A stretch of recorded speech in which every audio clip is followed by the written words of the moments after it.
The person came up, nothing wrong, discussed the price, agreed a time, paid, and in the time of the service, the person just put his hands around my neck, and then he keep on pressing with one hand on my throat and keep on punching me into the face until I passed out. 5 or 6 different guys just came inside of the house. The security opened the door for them, and then they just went with knives and they just stole all the money.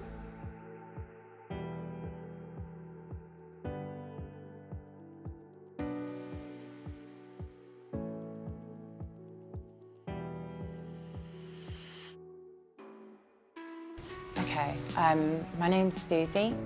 I have worked in the sex industry on and off in my adult life.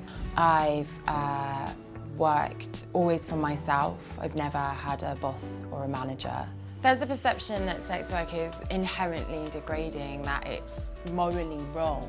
But when you look at it compared to the other low-paid, long hours, incredibly physically demanding jobs, it's often the best choice for people because it is less hours for more money, means you can have more time out to be with your children, be with your family, do your studies, change your life, than you would if you were working a 40-hour-plus week for minimum wage.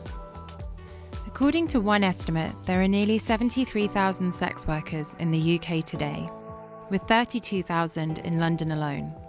There's no doubt that some of those people are coerced into selling sex. In 2014, for example, there were 1,139 victims of trafficking for sexual exploitation in the UK. But to be clear, this film isn't about people who are coerced into prostitution against their will. It's about people who have made a decision to work in the sex industry and how the law often fails to protect those people. In the UK, the sale and purchase of sexual services between consenting adults is legal, but almost everything around it is illegal. There's a variety of offences you can be charged with as a sex worker. There's loitering and soliciting, which are most often used against street-based sex workers, and brothel keeping, which is used against indoor sex-based sex workers. And there's also something called a prostitute's caution, where a police officer can serve you a caution without you having to accept it, and it will stay on your record if they suspect you of being a sex worker. The rules against brothel keeping in particular mean that women often feel unable to work together as a common sense safety measure, which inevitably leaves sex workers more vulnerable. I'm Maria. I'm from Portugal and I'm a sex worker. Maria, not her real name, says she was working with a group of women at a brothel in London when she became the victim of an armed robbery. I was in a house working with a few different girls, and then 5 or 6 different guys just came inside of the house. The security opened the door for them, and then they just went with knives and they just stole all the money, and they were not really violent, but it was really scary. After they left, just make sure that the door was closed. So I went to close the door and I went to my room straight away to call the police. The police arrived soon after to investigate, but Maria explained that the police seemed to be as interested in the work going on at the premises as in the robbery itself. They were interested in the robbery. They say that they could look in the CCTV, the cameras. They asked about the guys that went there, but actually, they were talking more about the work inside of the place, how much money they got, how many girls, how many customers. A week later, after the robbery, she received a letter from the police threatening the women working at the premises. And this letter was saying that we should definitely leave the place. Like, they didn't say that we need to leave the place, but if we stay there, we could go to the jail or be deported or something, because we were working, as they say, in a brothel. Maria explains that it's for precisely this reason that sex workers are often reluctant to report violent crime to the police for fear of being investigated themselves. So the girls don't call the police because if they call the police will just see the place that they are working and they will say to they leave or something and they can't just keep working there and they need places to work. Maria's story is far from unique.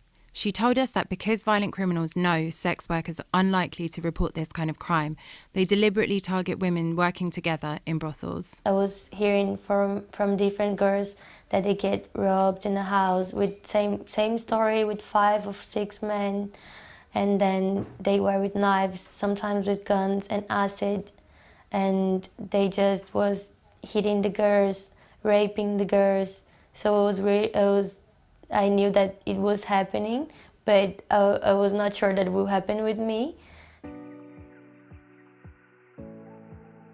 I'm originally from Romania. I'm a sex worker. I've been a sex worker for the last 5 years. I've been working in Soho ever since. Suzanne, once again not her real name, has an even more shocking story to tell. Like many sex workers, Suzanne says that sex work is the best option for her. It offers flexibility and allows her to fund her studies. I am absolutely fine with it. There is no issue around it as long as you don't get raided by the police or if I don't suffer violence. She has no objection to the work itself, but like Maria, she says that the current legal framework leaves her vulnerable. As I've learned being within the sex industry, I learned that a perpetrator will always seek to attack someone who is vulnerable, who is not protected by the law. And we as sex workers, we are not protected by the law, as it's illegal for working with someone for safety, it's illegal to change shifts. And so the perpetrator will just do it because he knows he won't be prosecuted, as the police over time and time again, every time I, even myself, come forward to report violence, I end up getting threatened to be arrested and prosecuted for working in a brothel. And then next time I suffer violence, I am sure as hell I will report it. It doesn't matter what I do as a job. Yes, I understand I am a sex worker for a living, but I deserve the same human rights as everybody else. Sadly, some years ago, Suzanne was the victim of a violent attack while she was at work. The person came up, nothing wrong, discussed the price, agreed a time, paid, and in the time of the service, the person just put his hands around my neck, and then he keep on pressing with one hand on my throat and keep on punching me into the face until I passed out. I was in agony, I was bleeding from my mouth, as during the attack I lost 2 teeth. The person was there to kill me, that's it. If I was lucky because I passed out, if I wasn't going to pass out at the time, he would have done it until I was definitely dead. Fortunately, Suzanne was working with someone that night, her receptionist, who was eventually able to call for medical help. But she believes that had she been working alone, she might not have survived the attack. If it wasn't for her, at that night, no one could have waken me up. Because of her experience, Suzanne now feels obliged to work illegally. Even though selling sex for money isn't in itself illegal, by working with just one other person, she could be prosecuted for brothel keeping. Despite this, she has chosen to be on the wrong side of the law because she believes that's the only way to work safely. I would rather work illegally but go home safe. I know how the legislation regarding prostitution or working with someone for safety or sharing the premises with another sex worker stands, but I would rather be prosecuted than rather dying. I want to go home. I have a family myself, which they don't know what I do for a living. But if anything happens to me and they find out the way I've died or being severely injured, and they're gonna have to find out, then I don't want that. I would rather go home.